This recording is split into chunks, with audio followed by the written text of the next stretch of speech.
I never imagined truth could feel so cruel, unraveling everything I had once believed as safe and certain. The betrayal cut deeper than any blade, slicing through the life I thought I knew, leaving nothing but ragged edges where trust used to cling so tightly. I caught them. His voice trembled with something like relief, a confession long buried deep. For a moment, I couldn't breathe, his words a cold current pulling me under. My best friend, my confidant, dared to admit he'd been seeing her, my Lena, my soon-to-be wife. Everything stilled, no sound, no time, just the brutal rhythm of disbelief thundering in my chest. Our plans, dreams, all erased in an instant. As he stood there, I felt the room shrinking, closing in, a black hole of betrayal consuming everything. How could he do this? How could she? My skin burned, a tremor that began in my bones. But beneath the anger, a hollow ache gnawed, demanding to be heard. I wanted to cry out, to confront this monstrous deception, but instead, I stood silent, the weight of a shattered trust breaking me, one agonizing heartbeat at a time. As I stepped into the dim, familiar warmth of the bar, the world outside felt silent, closing behind me like the final page of a forgotten book. The mingling chatter and clinking of glassware usually soothed my frayed nerves like a lullaby. But tonight, something twisted the atmosphere, distorting the jovial hum into something sinister. I shoveled the disquiet into the back of my mind, searching for refuge from the storm of doubt that had plagued me all day. The bar's dim lights cast halos around the patrons, turning faces into subjects in blurred photographs. My eyes flitted over them, unfocused, until they snagged on an all-too-familiar apparition. In a corner cloaked in soft shadows and laughter's glow, Jenna's blonde hair shimmered like an illicit beacon, illuminated by the fluorescent overhang of betrayal. Next to her, lounging like he belonged nowhere else, was Aaron, my supposed best friend. Their laughter must have boiled the blood in my veins, each joyful note a dagger to my heart, as the truth of their treachery sank in. They were wrapped in a bubble of delight, oblivious to the rest of the world, every glance, every subtle touch, a testament to a truth I refused to accept. I felt the room narrowing, the walls inching closer as disbelief threatened to choke me. I blinked, hoping the scene would distort back to normalcy. But their silhouettes stayed, mocking my naivete from across the room. Was it really them? Inching forward, propelled by the maddening curiosity of disbelief, I heard Jenna's laughter spill over, familiar yet twisted, a melody I once cherished now turned into a funeral dirge echoing my heart's demise. Desperation curled its fingers around my throat. Every muscle tensed, screaming to be released, to confront the facade before me. My conscience screamed for action, yet my feet felt like they were entombed in cement. I needed to see it close up, to be certain. I needed something tangible, some proof my mind couldn't dismiss later as a figure of imagination. I edged closer, the clatter of my boots drowned by the rising cacophony of my thoughts. Closer, until I was but a few steps away, just outside their haven of deceit. Their intimate whispers reached my ears now. Aaron's murmur, Jenna's soft response. And it was their entwined fingers resting on the table that cemented my fears into reality. The world stopped spinning.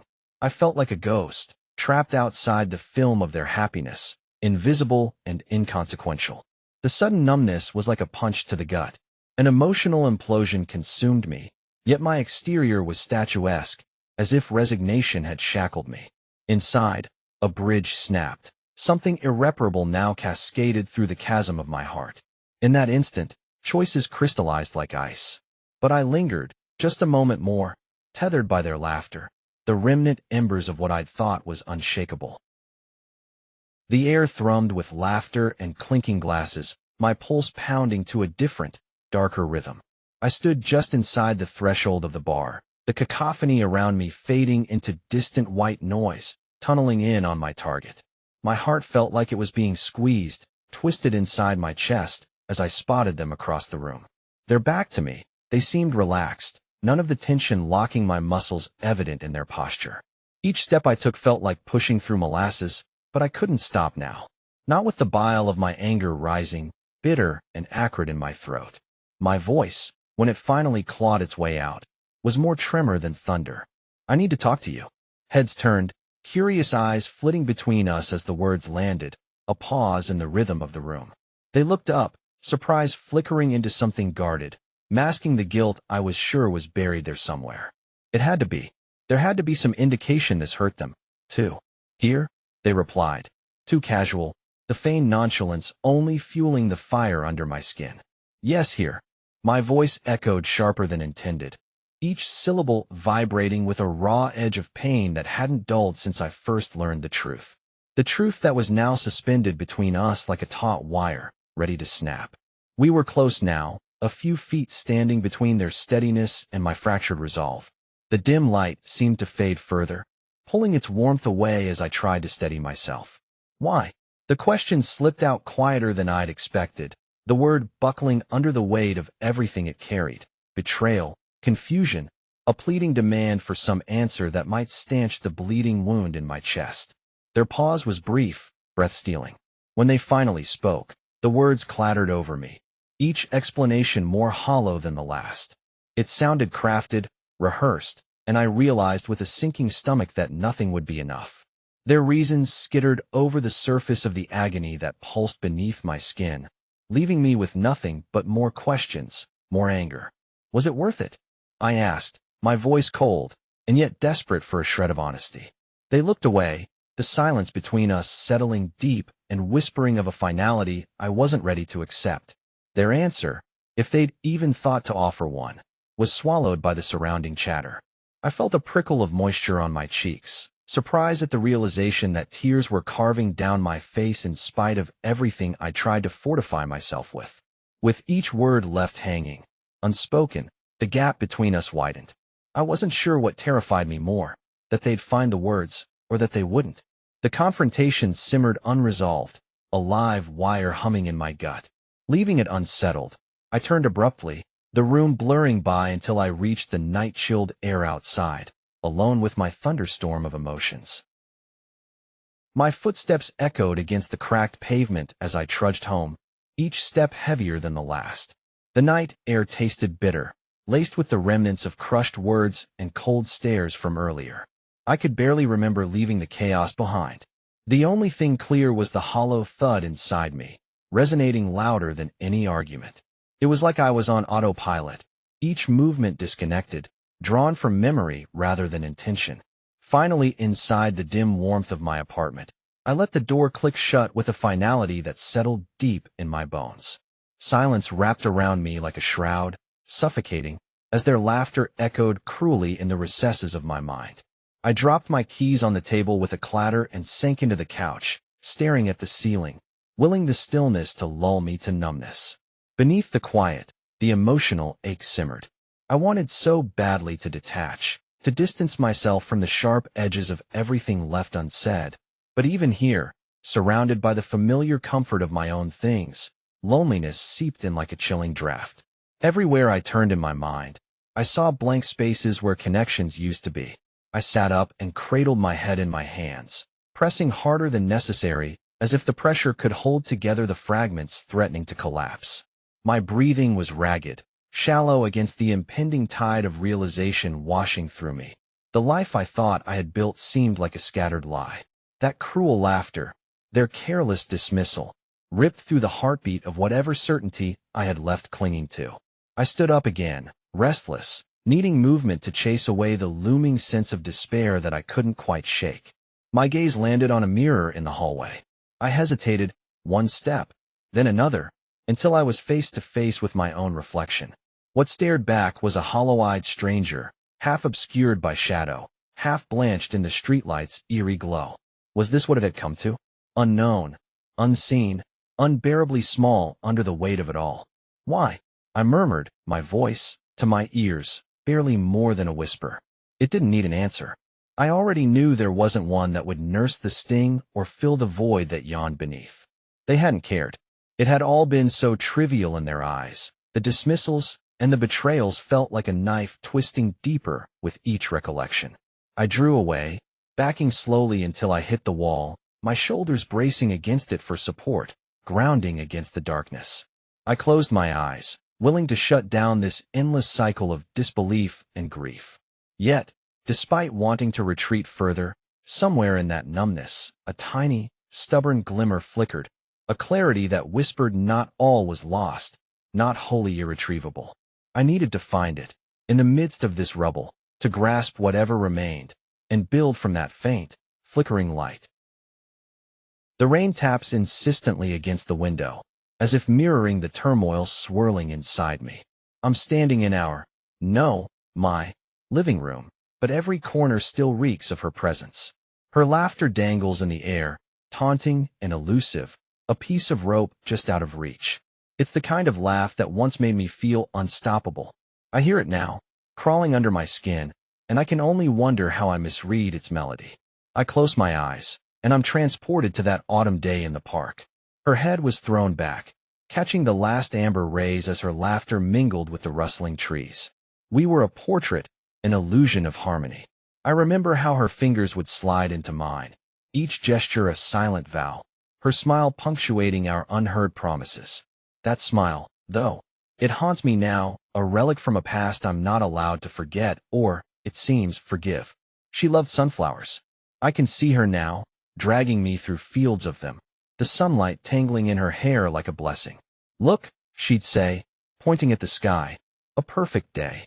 Her eyes, wide with wonder, turned on me, and I felt them sear words she never spoke. Beneath that unassuming gaze, I'd been sure there was only truth, but now, even that memory warps, shifting under a light I don't trust. My hands tremble, searching for something solid, something real. I fumble through an old photo album, fingers brushing against those memories captured and held like fireflies in glass. There's one of us at the beach, her toes dipped into the water, a childlike glee in her eyes.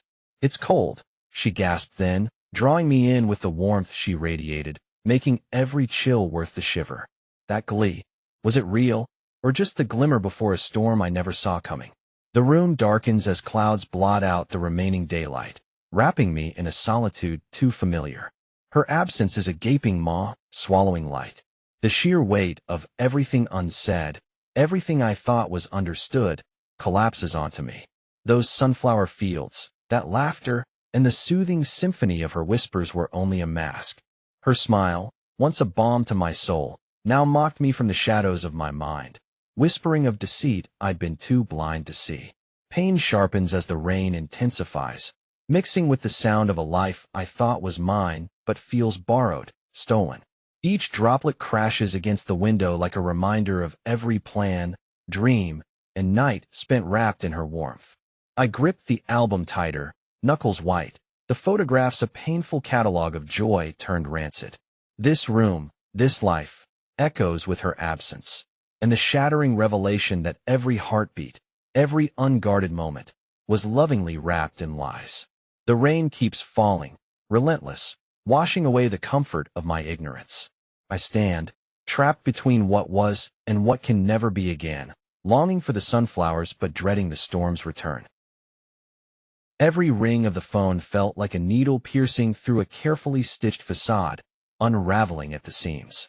The morning light poured through the blinds, slicing the room into sharp lines and shadows. I sat at the edge of the bed, the sheets tangled around my feet, clinging to my skin like the remnants of a nightmare. Another call vibrated against the hardwood floor, and the name flashing on the screen was my mother's. "Sweetheart, what happened?" Her voice trembled with concern, threading into irritation. I tried to steady myself, breathe slowly, but each exhale was a shaky surrender to the pressure mounting inside me. "I don't know," I whispered, the words feeling thin as they escaped my lips. Her silence on the other end was deafening, a vacuum I couldn't fill. "What do you mean you don't know?" she pressed, the words sharpened with disbelief. It's just too much right now," I said, my voice cracking like old porcelain. The weight of their expectations coated my skin in a sticky film of guilt and confusion. Memories of laughter and toast from what was supposed to be an engagement party crashed relentlessly against me, a storm I couldn't find shelter from. Faces filled my mind, friends, family, all waiting for a day now smeared with doubt and disillusion. The phone fell silent, its call history littered with the same questions I couldn't answer. I sank deeper into the bed, the fabric cool beneath my fingertips, stretching into an abyss I wished could swallow me whole. Another ringtone, upbeat, almost mocking. This time it was Marcus, a friend who'd already left 2 voicemails. I stared at the illuminated screen until it dimmed, the sound of his laughter in the recording a ghost I could not confront. "Listen, man, call me. We're worried about you, okay? Just talk to us." Words piled up in my throat, unsaid, unformed, tripping over themselves in their haste to escape the constraints of my mind, where everything felt trapped in chaos. My heart pounded against my chest like it was trying to reach for something tangible, something real amidst the surreal hum of expectations swirling around me. The apartment, once a sanctuary, now felt like a cage with invisible bars. I looked out the window, the sky a vast canvas that seemed to mock my smallness. My reflection in the glass was someone unrecognizable. Haunted eyes, a twisted mouth, the silent scream lodged behind clenched teeth. Yet amidst the ringing, the voices, my breaths, rapid, shallow, I caught a whisper of something I couldn't ignore. A flicker of resolve, the faintest trace of a decision ready to surface, urging me to claw my way through the chaos swirling within.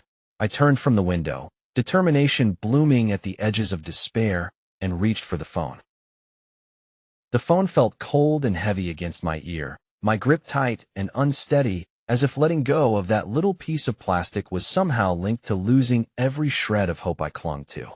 Her number dialed itself, each press as familiar as my own heartbeat, and suddenly, I was drowning in the deafening silence of the connection tone. I needed to hear her voice, that soft melody that had once been my lullaby, my morning alarm. "Anna."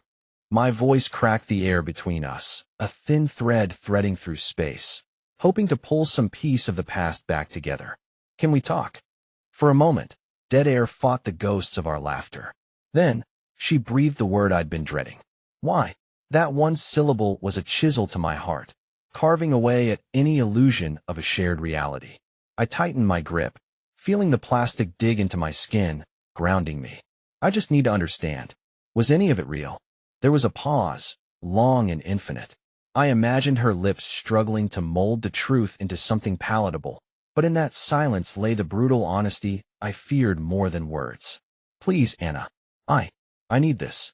You know I can't give you what you're looking for," she replied, her voice infuriatingly calm, as if we were talking about the weather, not the shards of my broken trust. My stomach knotted, and I leaned my forehead against the cool window, staring into the darkness outside. "So it was all a lie then?" I whispered, fearing the answer, yet craving it more than anything. My heart pounded, each beat a drum in an empty auditorium, echoing inside the hollow space she had vacated.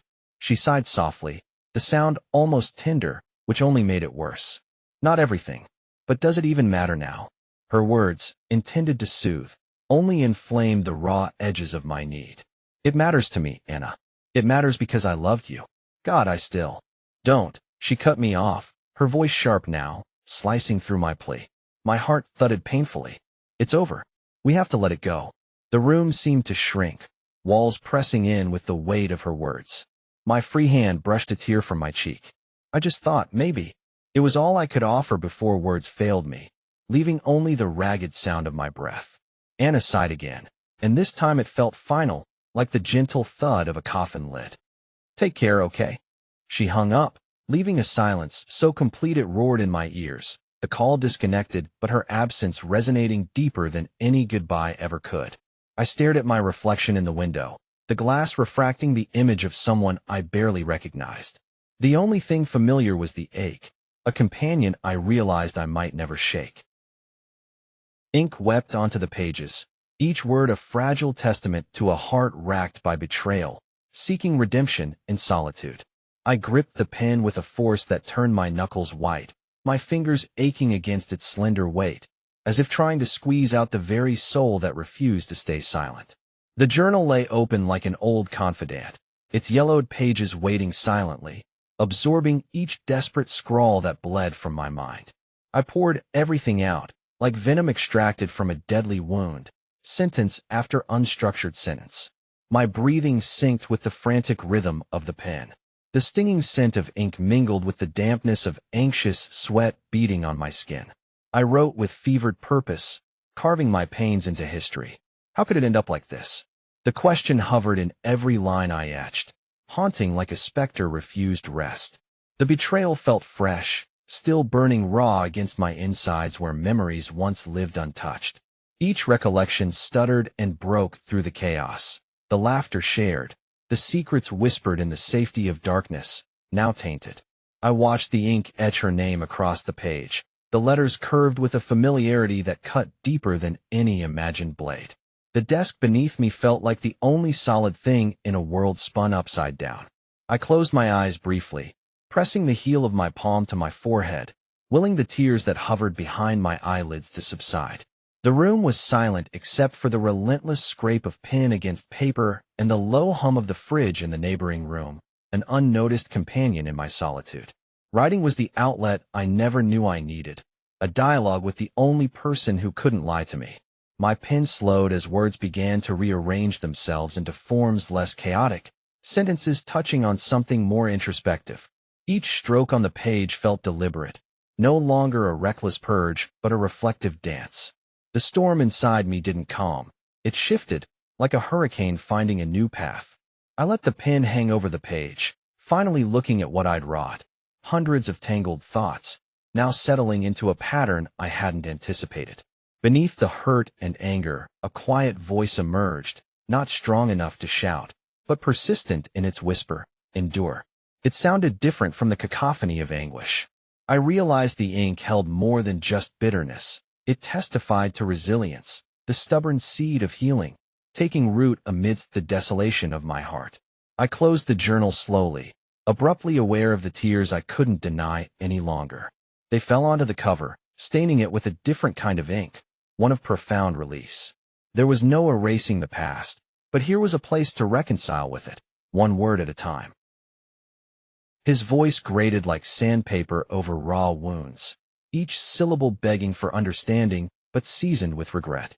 I was sitting on the couch, staring at the phone as if it might burst into flames, and my heart pounded in my chest like it wanted to make a desperate escape. The quiet hum of the ceiling fan above did little to calm the turmoil twisting inside me. When his number flashed on the screen, every ounce of resolve I'd built up over the past few weeks threatened to crumble. I dared myself not to answer, counting Mississippi's, willing it to stop. But then, that cursed curiosity or maybe some faded remnant of hope got the better of me, and I found myself swiping to accept the call.